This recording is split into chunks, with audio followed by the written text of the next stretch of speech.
Okay, something today that I wanted to share with everybody is how to better seal an insulated overhead door in your shop or your pole barn.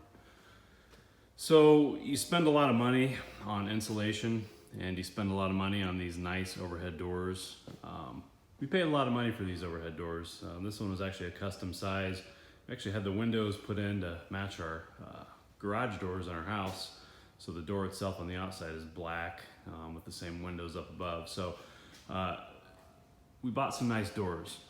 The thing I noticed right away is once the temperature started to drop, and this is after all my insulation, and by the way, if you look at some of the other videos, shows you I've got R19 in the walls, and I've got blow-in cellulose up in the attic, R39, so it's insulated really well.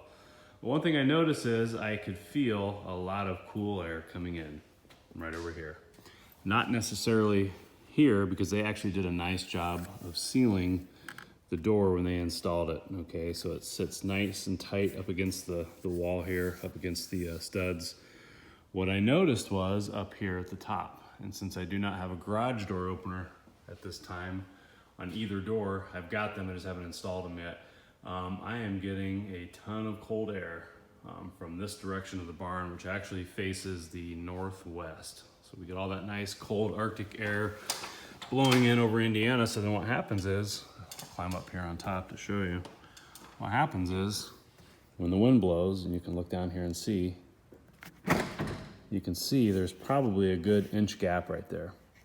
Now while you can't necessarily see outside, it is letting a ton of cold air come right in up the top, because there's a nice little breeze today, not terrible, and it's about 50 degrees, but I can still feel that cool air blowing in right now. So I came up with a very simple solution to keep the top of that door secure.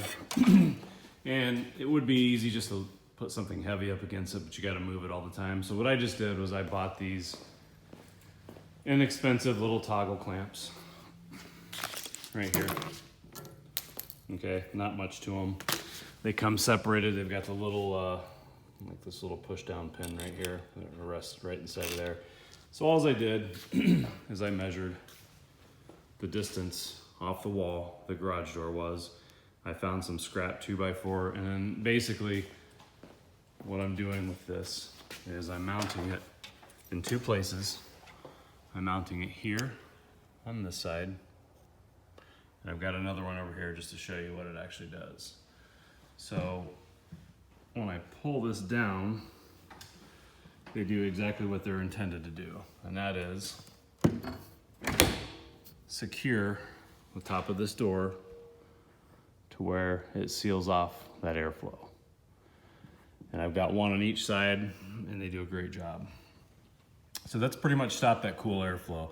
And I've noticed I haven't had to turn the heater on nearly as much, and it heats up a little bit faster in here. So it's definitely made a big improvement.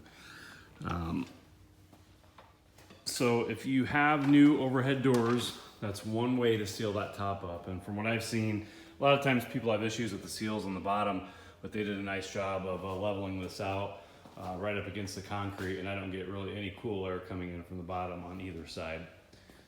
So for now, that's what I'm gonna do until I have the garage door opener mounted, and that should take care of that cool air coming in over the top for the time being. Thanks for watching.